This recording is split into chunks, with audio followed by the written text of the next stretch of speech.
हम जिस शरीर में जीते हैं उसके भीतर एक शक्ति का, तेजस विद्युत का एक शरीर होता है।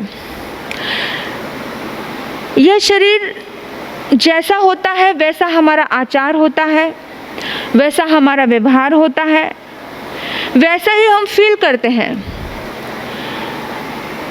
आज विज्ञान ने सिद्ध किया है, आज वर्तमान के विज्ञान ने सिद्ध किया है कि जब हम अपनी श्वास को लयबद्धता से चलाते हैं, श्वास में स्थित होते हैं, उस समय में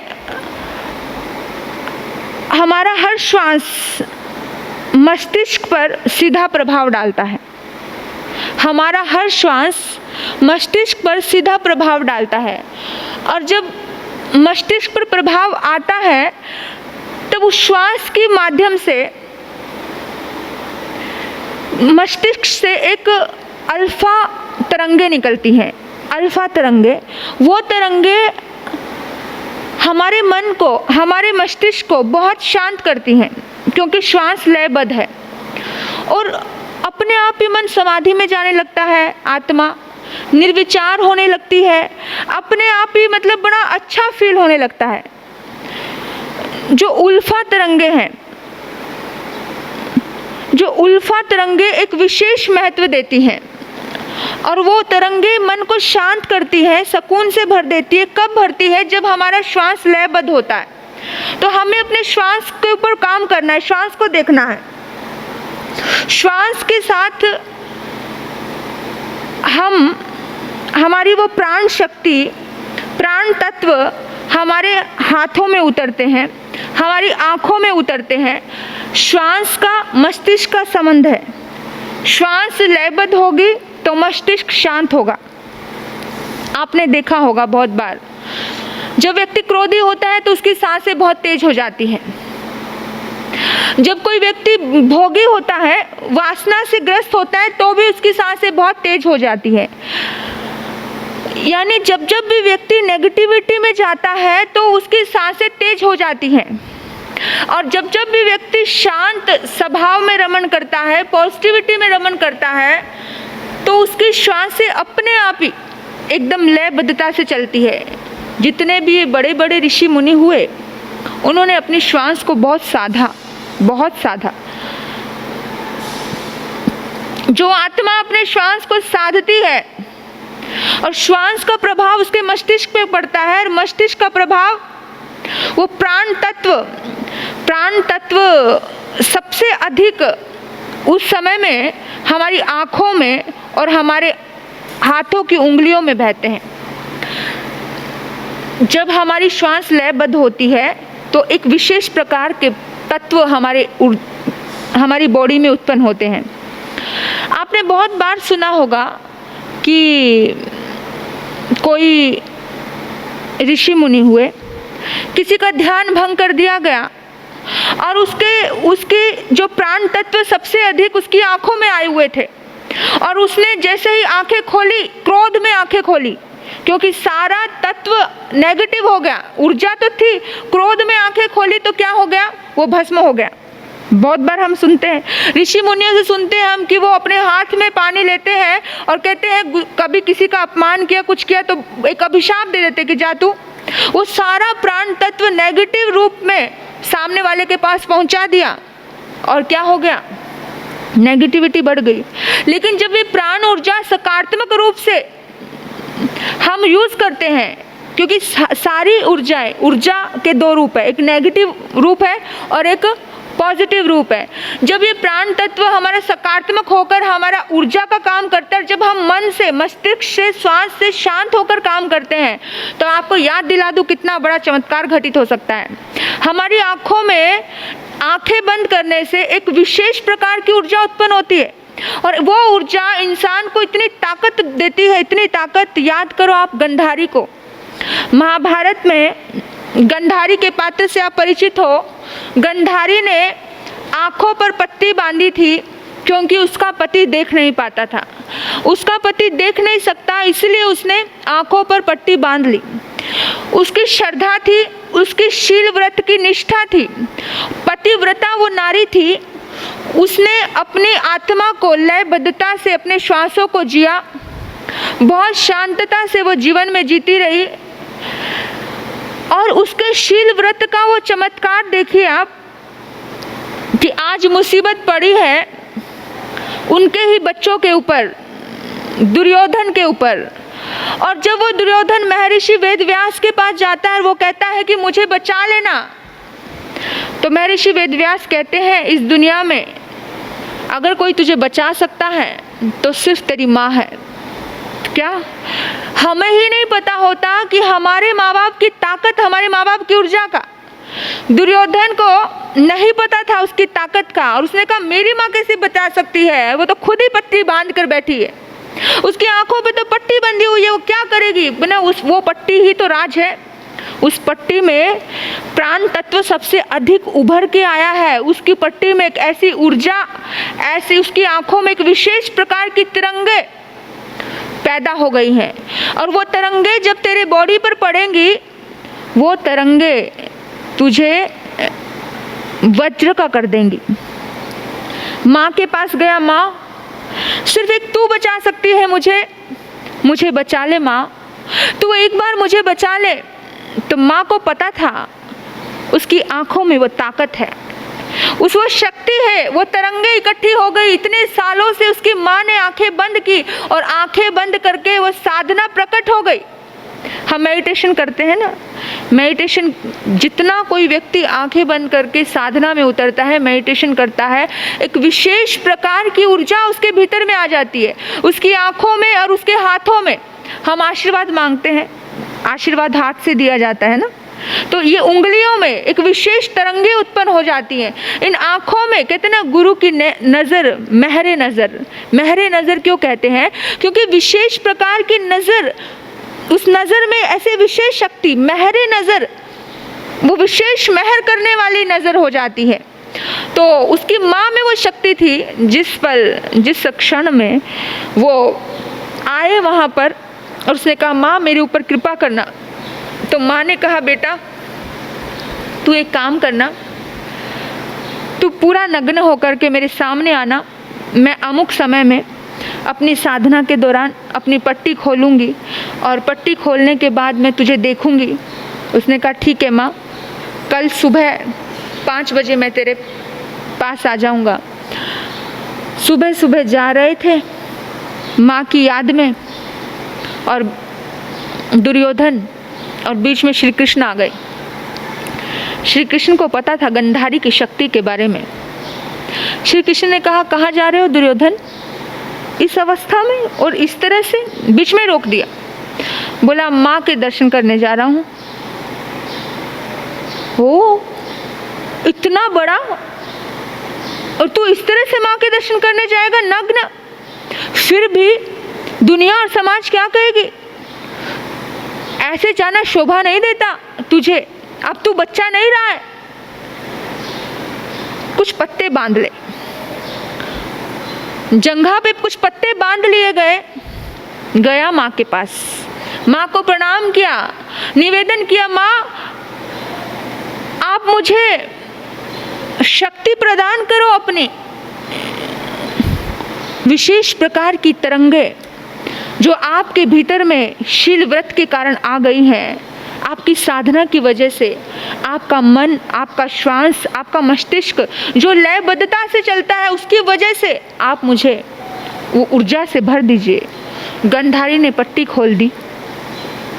गंधारी ने जैसे ही पट्टी खोली, वो प्रकाश, वो ऊर्जा उन सबको दुर्योधन महसूस कर रहा था। पूरा प्रकाश से प्रकाशित हो गया, नहा गया पूरा। और जैसे ही वो ऊर्जा निकलने के बाद ऊर्जा का प्रभाव खत्म हुआ, गांधारी ने देखा ये क्या, तूने ये क्या किया? बोला क्या किया माँ? मैंने तो कुछ नहीं किया। अरे तू ये पत्ते बांध के क्यों आ गया? मैंने कहा था तुझे बिल्कुल नग्न आना है। बोला माँ लेकिन मेरा शरीर तो वज्र का हो गया ना। बोला हाँ बेटा तेरा पूरा शरीर वज्र का हो गया है, लेकिन तेरी जंघा का जो स्थान है ये जंघा का स्थान कमजोर रह गया, तेरी यहीं से मौत होगी। उसने कहा, माँ मुझे तो कृष्ण ने भटका दिया था।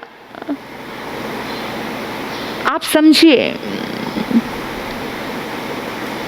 सोचिए कि एक माँ की आज्ञा का पालन अगर वो यथावत कर लेता तो आज वो दशा उसके साथ नहीं होती। और आप सभी को पता है, दुर्योधन के प्राण जंघा में थे और भीम ने उस गधा को जंघा पे मारा, तब उसके प्राण पखेरु उड़े थे, नहीं तो पूरा शरीर वज्र का था। कहीं पर भी कोई भी मार रहा था, कुछ असर ही नहीं हो रहा था उसको। इस ऊर्जा के सामने, इस शक्ति के सामने सब कुछ फीका था। वो तरंगे जो गंधारी के भीतर में आती है, ये एक और संदेश देकर जाती है कि जो माँ ने कहा, जो माँ बाप कहते हैं, उस माँ बाप की बात को कभी मत टालना, नुकसान में हो जाओगे।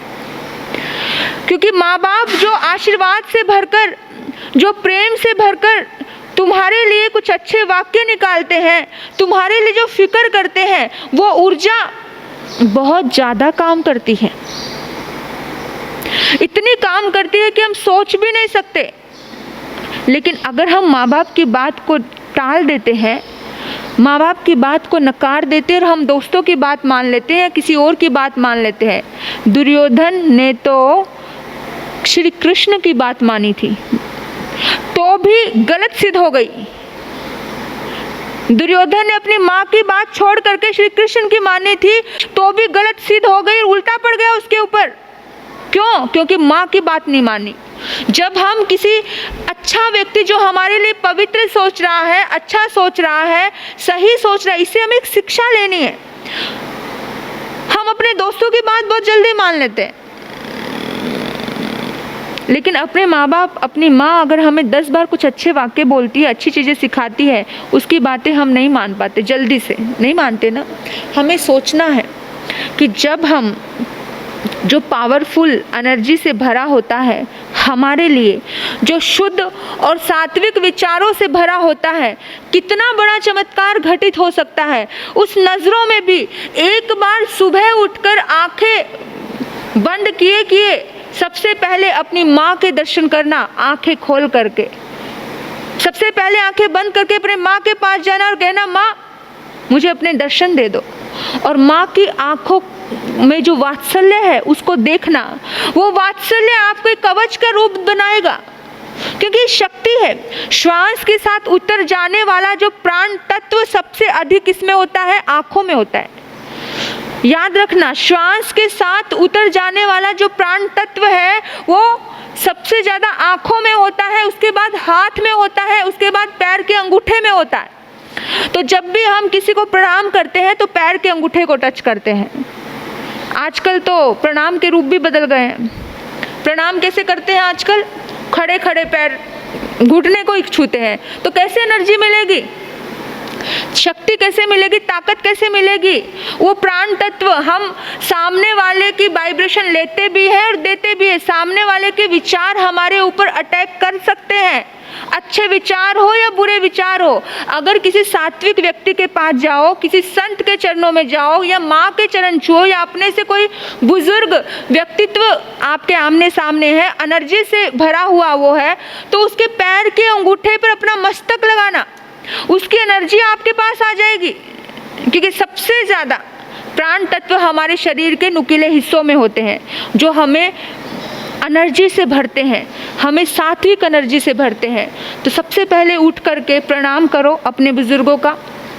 आशीर्वाद, ये पूरा हाथ अपने मस्तिष्क पे लगवाया करो, अपने सिर के ऊपर रखवाया करो अपने माँ का, और बोला करो, माँ तेरा जो प्राण तत्व है, तेरी जो शक्ति है वो मुझे दे दे। और याद रखना, जब माँ की शक्ति तुम्हें मिलती है, या किसी गुरु की शक्ति, या किसी महापुरुष की, किसी महात्मा की शक्ति का एनर्जी जब तुम्हें मिलती है, तो तुम दिन भर में एनर्जी फुल रहते हो। और तुम कहीं भी चले जाना, कहीं भी चले जाना, दुनिया की कोई ताकत तुम्हें हरा नहीं सकती। आजमाई हुई बात है। माँ की आज्ञा का उल्लंघन मत करना। अपने बड़ों ने जो एनर्जी दी है उस एनर्जी को ग्रहण करने की कोशिश करो।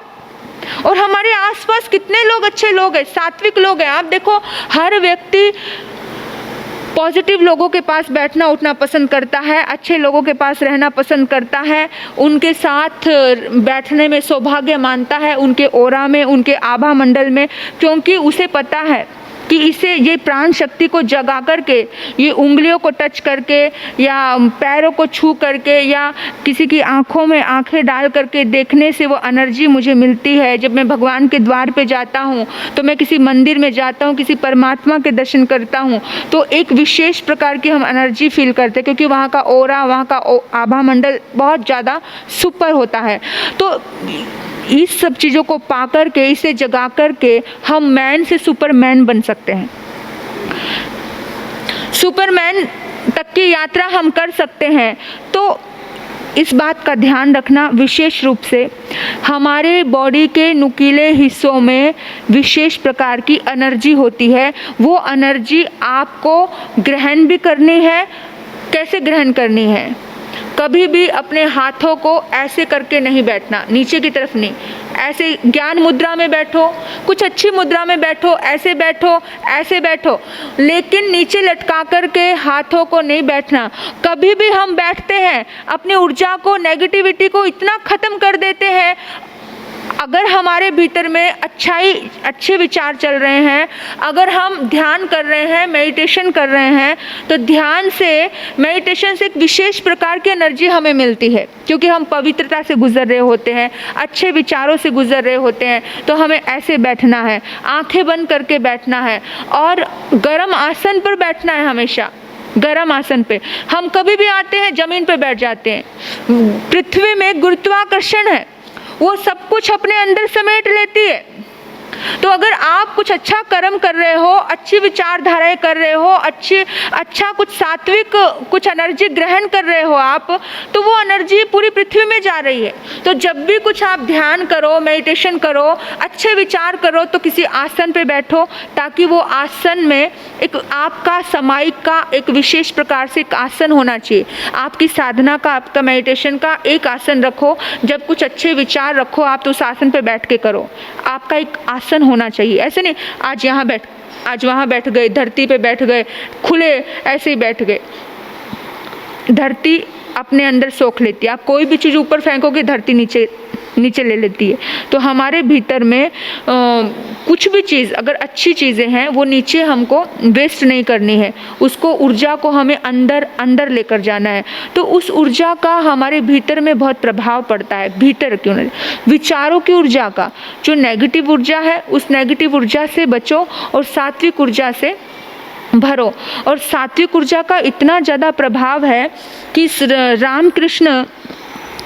स्वामी रामकृष्ण ने अपने प्रवचन में एक व्यक्ति को कहा, प्रवचन सुनने के लिए आए हुए थे, तो इस व्यक्ति को कहा कि पहले घर जाकर के अपनी पत्नी से क्षमा याचना मांग कर आओ। वो आकर बैठा ही था और उसने बोला कि जाओ, पहले जाकर के अपनी पत्नी से क्षमा याचना करके आओ। वो एकदम से हैरान हो गया, आश्चर्य से भर गया, आप ये क्या कह रहे हो, और आपको कैसे पता कि मेरी पत्नी से मेरा झगड़ा हुआ है? तो संत ने कहा कि जो तुम्हारी ऊर्जा है, जो तुम्हारे प्रकंपित प्राण शरीर के जो आभा मंडल है, उसे देख कर के मैं जान पाया हूँ कि आपकी पत्नी से झगड़ा हुआ है। तो हमारी ऊर्जा अगर खंड खंड होकर बिखर रही है, हम तो बहुत टूटे पड़े हैं, फूटे पड़े हैं, अंदर से मन टूटा पड़ा है, तो हमारी प्राण ऊर्जा हमारे भीतर में कैसे भरेगी? हमारे श्वास की लयबद्धता नहीं है, हमारा मस्तिष्क कैसे शांत होगा? तो घंटों मत बैठो, लेकिन सुबह के आधा घंटा आंखें बंद करके मेडिटेशन करो। रात को सोने से पहले आधा घंटा मेडिटेशन करो और शुभ ऊर्जा अपने भीतर में भरो। जैसे ही श्वास भीतर जा रही है, अपने भीतर इस ब्रह्मांड की पूरी पॉजिटिव एनर्जी आपके भीतर में जा रही है। जैसे ही श्वास बाहर जा रही है, इस ब्रह्मांड की सारी नेगेटिविटी आपके भीतर से बाहर जा रही है, ख़त्म हो रही है, वो ख़त्म हो रही है, वो पृथ्वी के अंदर पूरी तरह से समा गई है, ख़त्म हो गई है, विलीन हो गई है। उससे आपका नेगेटिव एनर्जी का, नेगेटिव विचारधाराओं का आपसे कोई प्रभाव नहीं है आपके ऊपर। जितने भी नेगेटिव विचार हैं आपके, वो सारे आप निकालो। श्वास जैसे ही बाहर छूटता है, श्वास जैसे ही बाहर जा रहा है, वैसे ही आपके सारे नेगेटिव विचार निकल रहे हैं और आप उसको पूरी तरह से डिलीट कर रहे हो, उसको पूरी तरह से ख़त्म कर रहे हो। ऐसा सोच सकते हो आप? ये इतना आधा घंटा करो, सिर्फ श्वास के ऊपर काम करो। जैसे ही श्वास के ऊपर काम करोगे तो आपका जो मन और मस्तिष्क है वो शांत होगा, विचार अपने आप शांत होने शुरू हो जाएंगे। सिर्फ एक अच्छे विचार को पकड़ के रखो। जब आप किसी बुरे विचार को पकड़ के रखते हो तो आपकी ज़िंदगी में कुछ गलत होना शुरू होता है। आप किसी एक अच्छे विचार को पकड़ के रखोगे तो अच्छा होना शुरू हो जाएगा, और वो विचार एक दिन घटना के रूप में आपके सामने बन करके आएगा। आप विचार को काटो मत, अच्छे विचार को नेगेटिव विचार के साथ काटो मत, कुछ अच्छा करो। नहीं तो हमारी ज़िंदगी में नेगेटिव विचार का इतना ज़्यादा प्रभाव पड़ता है जिसका हम सोच भी नहीं सकते हैं। सोचने की बात है। कभी कभार हम लोग सोचते हैं, हमारे प्राण तत्व, हमारी ऊर्जा, कुछ लोग इतने सात्विक ज़िंदगी जीते हैं, इतने अच्छे विचार उनके होते हैं कि जिस स्थान पर कोई एक महासती, एक महासंत, हम बहुत बार सुनते हैं कि वो जिस स्थान पर बैठते थे, अब उनका स्वर्गवास हो गया, अब उनका कुछ भी वहाँ पर नहीं है, लेकिन वो जिस स्थान पर बैठते थे वो स्थान उनके जाने के बाद भी कभी कभी हम देखते हैं कि उनके जाने के बाद वहाँ पर कितनी देर तक प्रकाश, रोशनी दिखाई दी। और इंसान इसको क्या बोलता है कि ये जो है ना, ये चमत्कार है। पर ये चमत्कार नहीं है, ये तपस्या से उनका जो प्राण शरीर है, जो सात्विक, जो एक तेजस शरीर है, अधिक विशुद्ध होकर के चमकने लगा था। क्योंकि प्राण शरीर, तेजस शरीर जो होता है, जो उनका वर्ण, गंध, रस, स्पर्श, उनके जाने के बाद भी कुछ टाइम तक वहीं पर रहता है।